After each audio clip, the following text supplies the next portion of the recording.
Big E is poised to become Mr. Money in the Bank. Mella drops a bomb on us, and there's a cosmic shift on the show after the show. I'm Casualeann. Come with me.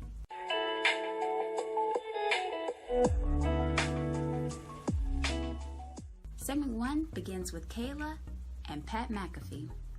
Now, at first when I see this, I'm like, oh no, where is Paul Heyman? Get a shot of the empty Thunderdome with the lights all around, and Pat expresses his honor at co-hosting Talking Smack and being in Paul Heyman's seat. He anticipates the excitement of the return of live fans. He narrates the brilliant atmosphere of the Thunderdome, the drones, the lights, and he's so good that by about 3 minutes in, I'm already warming up to him. And he notes how the Thunderdome doesn't get enough credit, and people watch Talking Smack religiously on Saturday mornings, and soon they'll be able to attend in person. I'm like, yes sir, I was one of those people. And I don't get to do it on Sunday anymore because of work and because of the filming schedule. But yes, I was one of those people, absolutely. Thank you for acknowledging that people do actually watch Talking Smack. I'm a little apprehensive, to be honest, about the return of fans, especially with Roman, since his character is just so kind of cool, doesn't really get like super revved up in terms of his language and being loud.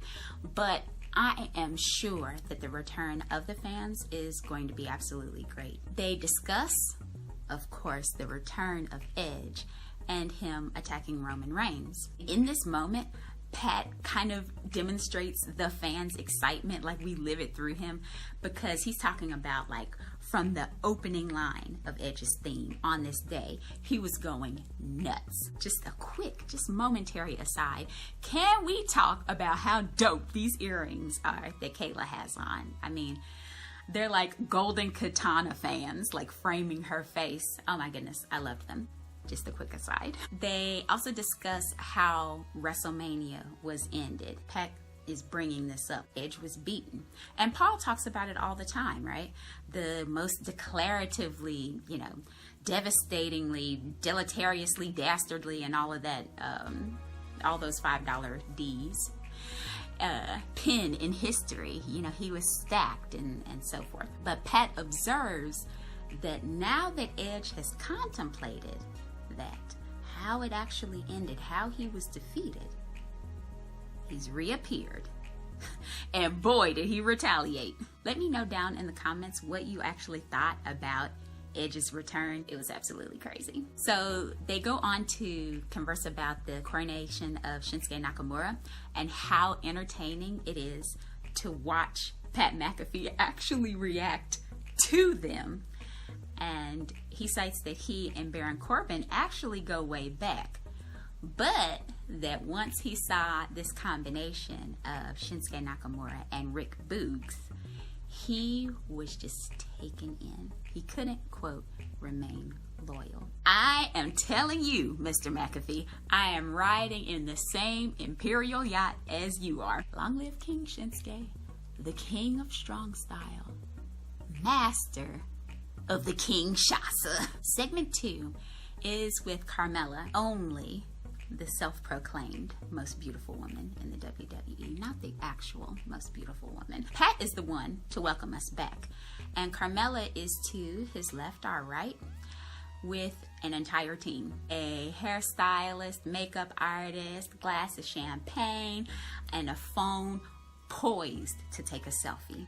Shoot me. They note her being the 2-time Money in the Bank winner, which was always nice just because of the tagline, Mella is money. Pat attempts to engage her in conversation, but he can't even really talk to her. She's so like in the, look at me, like beauty mode. She does take the time to compliment Kayla's hair, and Kayla asks if her team is trying to conceal the fact that she got slapped by Liv Morgan, like hard. Wow. And Mella asks if Kayla is the most beautiful woman in the world. And Kayla's kind of like, okay, it's subjective. Thank you very much. She goes on about how she is the most beautiful woman in WWE. And Patrick asks, how was it determined? Was it by survey? Was it by vote? Etc. And she says, it's just a fact. And Cole has said it. Now again, when Cole says it, he always qualifies it with self-proclaimed, but all right. And Pat responds, he can't be biased because of the professional table at which he sits. And I'm not going to go into that about the professionalism impartial thing. I'm not going to do it. I do it enough for Kevin Patrick. I'll let it ride. She's celebrating that she's in the Money in the Bank qualifying match and that she's so beautiful, and she pulls her phone back out. Kayla wants to know how Carmella actually got put into the women's Money in the Bank match without qualifying. Now let's face it, there are almost no women left on SmackDown, but she wants to know the storyline reason. And Carmella tells Kayla to just look at her, getting up and actually spinning around. Now we have all known women like this at some point in time, and they are hard to take. But she says at least Kayla did something with her hair today and calls her matching eyeliner adorable. The team tries to move on to Liv Morgan, who did defeat Carmella on SmackDown. Now mind you, she did the second match to show that she was actually qualified to be in the women's Money in the Bank match. She defeated Carmella a second time, who herself has qualified for the match. What does Carmella reveal? Liv Morgan's still not in the match. Why? We know that there are barely enough women on SmackDown to form a barbershop quartet, to say nothing of a Money in the Bank ladder match. So what are they waiting for? Aside from some sort of plot-based reason, it just wasn't logical that she's not in the match. Carmella rattles off how many Money in the Bank matches she's been in. It's been 4. She's won 2. And she inquires as to why Kayla is so jealous of her for bringing up the Liv Morgan question. Now, they talk about the Money in the Bank people who have qualified so far for the women's match. They are Alexa, Nikki, Asuka, and Naomi. And Kayla asks, like, what's Carmella's strategy going into the match? She doesn't answer. And I mean, in her defense, she was mid-preparation for a selfie. That can rob one of their concentration. They go to watch footage of her getting her butt beat by Liv Morgan. And all she can focus on, all she can talk about is how beautiful she is. She's like, oh my gosh, I can't believe how beautiful I am. I'm always dressed perfect, and so on. But it's not the self-obsession in this moment that got me. They're actually trying to get her to comment about her getting her rear end handed to her. And she actually lets fall out of her mouth, wins and losses don't matter. I can't believe it. She actually said it. I mean, WWE fans knew it, like, especially right now, but it was just insane, like, so deep into her character that she actually admitted it. Talking smack, where the truth is wrung out of you, a segment, a tiny droplet at a time. Finally, she says that she did Liv a favor by making her relevant, but people are still talking about her. She's the one that is still the subject of attention. At this time, Kayla attempts to close the interview up. Mella says she's ending the interview because they're boring. Pat McAfee makes his most insightful observation yet. Talking smack is getting real. Mella was all over the set, and I couldn't wait for the segment to end. I got like a worst of like stereotypical Jersey kind of vibe from her, but fair enough to her. She was deep in her character, and she dragged me kicking and screaming right along with her. So she did her job, and Kayla and Pat were great foils for her. We get a commercial break, and segment 3 is with Big E. Now, everyone's kind of jamming to his music, and he comes out like he's been hiding from between two of the Talking Smack panes. It was really cool. They switch chairs. Big E is like comedically low, and so he gets up and he's in between Kayla and Pat. They mention his victory over Apollo Crews, the fact that he has now qualified for the men's Money in the Bank ladder match. He talks about the fact that it is his first, and that you never, somewhat suggestively, forget your first. And he's excited about being a part of the match. He talks about benching 575 and the fact that we need to Google it. I still need to do that myself.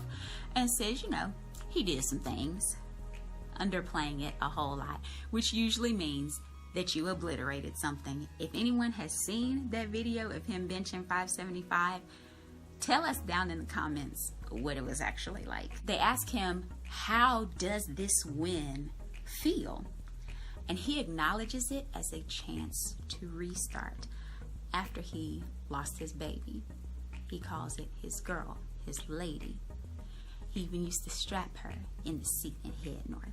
But the goal is to be Mr. Money in the Bank, interrupting matches and just kind of lurking around people, making them wonder, when will he cash in? And Pat says something about, like if he wins, if he becomes Mr. Money in the Bank. And Big E immediately corrects him, saying, when I win, and gives the quintessential sermon line, you have to speak it into existence, and breaks into the whole black preacher voice shtick. Talks up both himself and Pat McAfee about how he's exceeded expectations. There is no way I can even attempt to go into it. So if you're curious about it, you just have to see it for yourself. He got himself through, he made us believe he's Mr. Money in the Bank before he even steps into the ring. And for the most part, we didn't know his religion physically in order for him to do it. Far and away, much better than a few weeks ago. After a final commercial break, we get segment 4 with Seth freaking Rollins. They give us the card before they start talking to him of the qualifying match for Seth Owens and Sami Zayn. It is a last man standing match, and that's going to be interesting. They've already fought a whole lot, but whenever they fight, it's a good match, so I'm looking forward to seeing it. Seth freaking Rollins is in a leopard skin blazer. He notes Pat McAfee is doing a good job, but he cautions him against rocking out too hard. He's been watching how he celebrates with King Shinsuke. He talks about last night, slips up and calls it last night, the fact that he beat Cesaro again in a mixed tag match, and he's also beaten a champion in SmackDown, Women's Champion Bianca Belair. Now, if you'll allow for just a moment, I have to mention one spot leading up to that mixed tag, and it was when Bayley got in Cesaro's face, and Cesaro picked Bianca up and hit Bayley with Bianca's feet. When I saw that this mixed tag was happening, at first I was like, I hate this. Why does Cesaro have to face Rollins again? Why does Bianca have to face Bayley again? But with that one move, that one spot, I was back in. It played into the fierceness of Bianca, their kind of chemistry as a mixed tag team, the awareness and the gentlemanly character of Cesaro, and it was a callback to Romeo Must Die, like the motorcycle scene with Jet Li and Aaliyah. Most underrated moment of the whole night.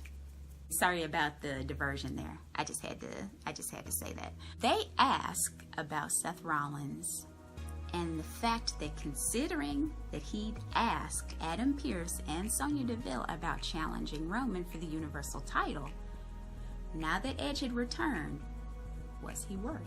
He says, that they said they were inclined to agree with him, and they retort that, hey, they said they were going to take it under consideration.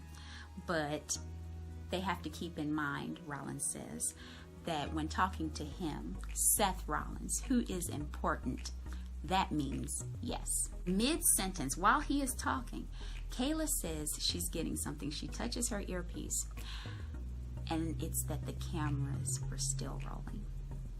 We go backstage and see Edge coming down the stairs. Now, this is after SmackDown's gone off the air for the night. Edge, one Adam to another, gets to Adam Pearce and Sonya Deville, and he demands the match that should have happened at WrestleMania, which is Edge versus Roman for the Universal title, 1-on-1. Adam Pearce and Sonya Deville kind of give each other a quick look, and they say, "You've got it." Now, as far as television is concerned, the match was confirmed. It was revealed on Talking Smack, and Seth Rollins is absolutely devastated that he will not be challenging Roman at Money in the Bank. He says this is everything that he's worked for. He's ready mentally, physically, spiritually, and Edge doesn't deserve this. Edge wasn't here, and he was beaten at WrestleMania, and he is absolutely crazed in this moment. He's like cranberry color, like screaming about how he deserves this match. He says he's got to talk to somebody. He's got to. And he storms off. Now, in text, in description, you know, my kind of bastardized version of this, it could seem whiny what he's saying. But he's so justified. He's correct. And he's so intense about it. I dare say, I think we got the beginning, just a little bit, of a face turn for Seth Rollins right on this show. Y'all better stop sleeping on Talking Smack and Raw Talk. Your friends who watch WWE, you better let them know. I'm not saying. I'm just saying. For a must-watch segment, it is a split decision, and yes, that means with one person. The side of me that's like, wow, like Big E was incredible and better than before. And the part of me that really wants you to see that black preacher voice wants you to go and see segment 3. Pat McAfee kind of gets into it too, so it's really fun. However, when it comes to the storyline and how just almost psychotic Seth is, how disappointed, and again, the significance of the match being made, I have to go with 4, but it was close. My rating for this week is 4.5 out of 5. It was great. The only problem was Mella's kind of thin segment. Even with a really good character, there just wasn't much substance to it, so I brought it down a little bit. It wasn't quite a 5. That was Talking Smack from June 26th. What do you think about Edge getting another title shot? Should Seth be Roman's next challenger? Let me know down in the comments, and be sure to like, share, comment, and subscribe. That is how my channel grows and gets recommended to others, so it helps when you do. Thank you all so much for watching. I'll see you soon.